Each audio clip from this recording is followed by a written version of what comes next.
Hello，大家好，《人民的公义》第10集剧情解说就和大家见面了。在第9集的剧情当中，我们提到对张哲瀚的封杀带来了非常严重的甚至难以挽回的后果。那么网友就抛出了疑问，说这样严重的比刑罚更甚的惩罚到底是由谁发出来的？普通网民以为是官方，但是我们从广电总局还有文旅局的信息公开当中得知，并不是他们，那便是中远协联合了所谓的会员单位，剥夺了公民的权益喽。所以在第9期视频的最后，我们抛出来一个广大网友非常有疑惑的一个点。就是如果单凭中远协的一纸封杀令，其实它不至于造成今天我们所看到的对张哲瀚及其家人所进行的史无前例的惨无人道的突破底线的这样的网暴。所以到底是还有什么力量去引导或者配合中远协完成了这一场公民绞杀呢？这就是我们这一期主要的内容。我们先来把时间线调回2021年8月中旬，我们来看这样几组数据。据网友统计，8月中旬张哲瀚旅游风波照的前后，仅以其中一个关于张哲瀚的负面的话题为例，就有55个100万级别的大流量的营销号。分成2批，统一时间，统一发布，配图和文字都是一模一样的。再以事件相关的一条热搜为例，6分钟的时间内，455个营销号一模一样的文案发出来。那我估计他们应该是在一个群里吧？那不然咋联动的这么快啊？而每个营销号发出来之后又自带水军，这就形成了一个几何倍数增长的舆情扩散的程度，而以此来制造了假民意。从上述的这些营销号来看的话，整齐划一，统一时间，统一文案，那其实我们基本上也能看得出来，这就是常说的所谓的网络营销公司或网络水军。那么这里就有一个问题，就是这些所谓的水军啊，或者叫黑公关营销号啊，他们的盈利模式是什么呢？难道单纯的靠蹭一些这样的热点舆情，获得更大的浏览量、点击量，就能够获得更高的收益吗？有这个微博的金微博主就提及过，说其实在大量的这样的浏览量和阅读量的情况之下，并没有很高的收益。那因为我自己也是在其他平台做 UP 主，所以我可以很负责任的告诉大家，如果单纯的靠浏览量和点击量的话，并没有什么过高的收益。以我自己的一条10万加播放量的视频为例，它的收益只有100多块钱。所以这就有了另外一种可能，就是这些整齐划一的好似军队一样的营销号，他们并不是单纯的说我蹭蹭热点靠点击量去获得资金的，而是他们是有其他的获益方式的有组织性的行为。我们来看一下1月1日李学生的一条微博，这条内容说到，说网络黑子已经形成了一条可怕的利益链。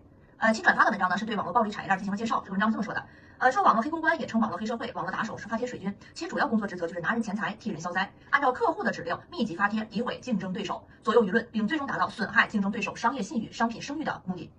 近年来，随着互联网，特别是移动互联网的迅速发展，从事网络黑公关违法行为的人群，已从零散个体逐渐形成庞大的地下产业链。那结合我自己的多年的追星经历，还有就是我对流量经济的一些了解吧，其实就是我们现在看到的很多营销号，它背后是有公司的，有可能很多营销号它其实背后是一家公司在一个群里的，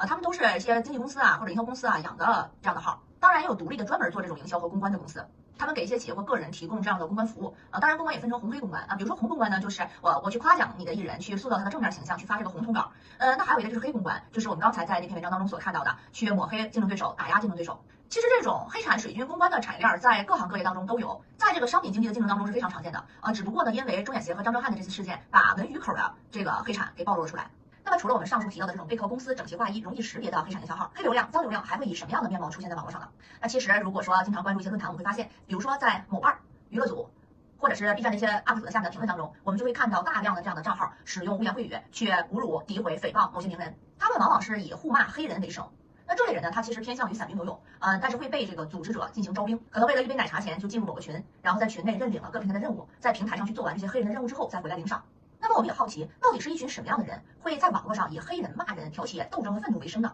？2022年1月3日的时候，就是李学生的微博直播表示，他约有关单位的专业同志了解到很多情况。根据专家的分析，其实职业黑子会分成这么几种类型，一类呢就是传统意义上的这种犯罪分子，比如说小偷啊、抢劫的这样的人。那么在他现实生活当中的犯罪土壤被铲除之后，他就转战了网络，进入了是网络诈骗领域。但是随着我们国家对网络诈骗这种犯罪类型的严厉打击，那这个方面的情况有所好转，所以他们呢就又在网络上改头换面，戴上了这个爱国的面具，利用公众舆论敲诈名人、敲诈一些企业老板等等。第二类呢就是贩黄卖黄的这类当中的一类失足人群，那部分失足人群呢没有缺改邪归正，就和第一类人群混在了一起，在网络上去做了职业黑子。第三类呢就是在现实生活当中生活不如意的这样的，可能是失业者也可以叫做流氓无产者，就是这类人没有什么生活技能，也缺乏奋斗精神，还没有学习意识，不从自己身上找原因，只会抱怨社会，嫉妒他人的才能和成功，就也来网络上当了这个职业黑子。因为对于他们来说，这个途径既能赚钱，还能发泄内心的抱怨和嫉妒。所以我们由此可以得知，在网络上做职业黑子到底是一群什么样的人。然后同时在李学生的这条微博当中我们其实还看到了一类人群，打着爱国者的名义和旗号的。那么关于这个网络黑产当中喊着爱国口号、撸爱国羊毛的这类型的行为，因为它的影响会更为恶劣一些，所以其实也得到了这个主流媒体的一些关注。比如说呢，在这个中青报就发表了一篇非常重要的文章，在这篇文章当中就痛批了这类行为。我们一起来看一下。分享过我的一个经验，就是不管你喜欢谁，那个感觉终有一天会褪去，但人对于公理正义的追求是永恒的。讲到这里，可能网友又有一个问题了，那这个同业的恶性竞争者策划了这件事儿，他和中远协之间又是什么关系呢？那中远协凭什么就针对这一个人群飞猛打呢？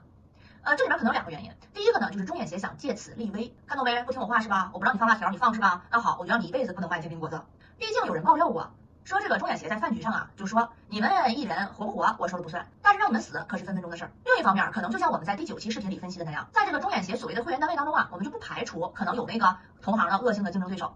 那么他呢，为了恶性竞争打击这个竞争对手啊，就找到了这个钟远协，利用了其行业自律的一些权利来对这个张哲瀚完成了封杀。与此同时，钟远协呢又涉及了背后有保护伞，所以这就引出了腐败问题。如果你以为牵扯出了文娱腐败问题，这个瓜就已经到了极限了，那您还是想象力不够丰富，小瞧这个瓜了。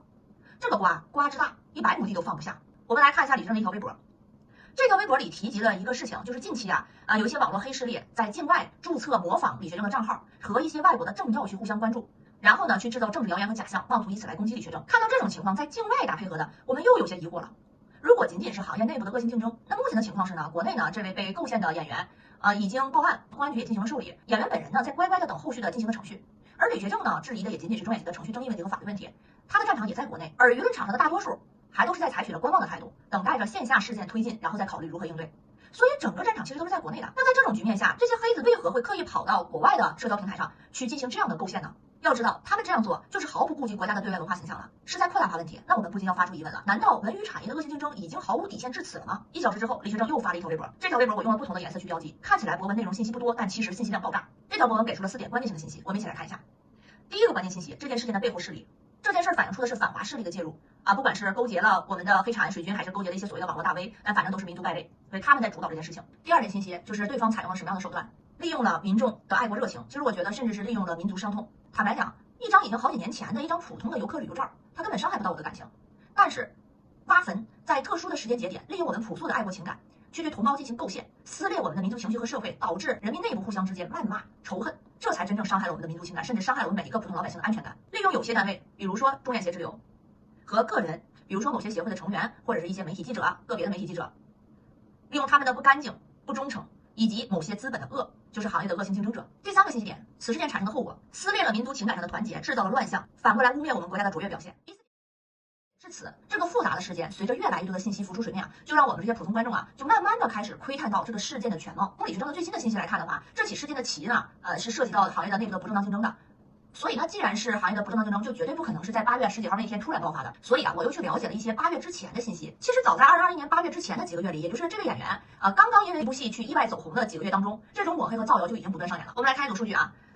有网友统计，7月到8月这一段时间里面，也就是风波前后共计有50多个热搜话题，在榜时长近100个小时，阅读量超过100亿，被人为制造出了大量的舆论热点。而更是早在3月份妇女节前夕，这位演员就被人拿来他参加演技类比拼节目当中的一段对角色的一个解读和挖掘内在的一个采访，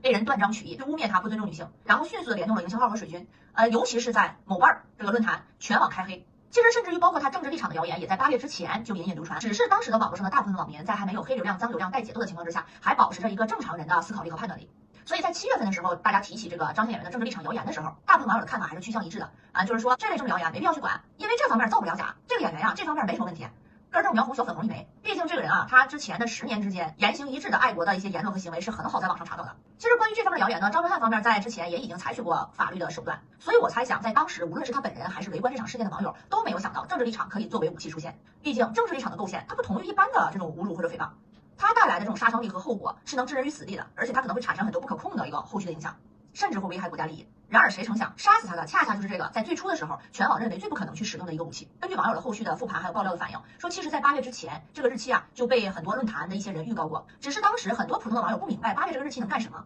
或者说普通网友难以想象黑白颠倒无中生有，在黑公关那里驾轻就熟，甚至国家利益也能抛诸脑后，这超乎了我们一般的网友的认知和想象。结合以上信息，那这个复杂事件当中的一些逻辑、一些线条，我们基本上就能捋顺了。那根据现有的信息，网友进行推断，这件事儿它有可能是这样式儿的，就是张哲瀚这个事件它最初的起因很有可能就是一些行业竞争的常见戏码，就是通过造谣、黑公关、水军去抹黑竞争对手，进而在竞争当中获取更多的流量和利益。毕竟蛋糕就那么大，如果分的人变少了，那么留着的人就可能分得更多了。从目前我们看到的各种操作来看，这个幕后的操盘手水平非常之高，然而可能就是因为太过于艺高人胆大了，又缺乏足够的政治素养，更没有什么说这个政治站位和大局意识了，对历史、对民族情感都缺乏应有的敬畏之心，所以在一系列的行业内的这样的竞争打压的手段使用效果不够明显之后，就启用了构陷政治立场这个能置人于死地的核武器。然后他作为会员单位迅速联动了钟远协，利用了他的行业自律权利，完成了对竞争对手的封杀，再利用钟远协和部分失手的媒体人之间的关系，制造了大量的舆情。后续发展也许已经超出了幕后黑手的最初的设想，中途进入了一股不明的力量。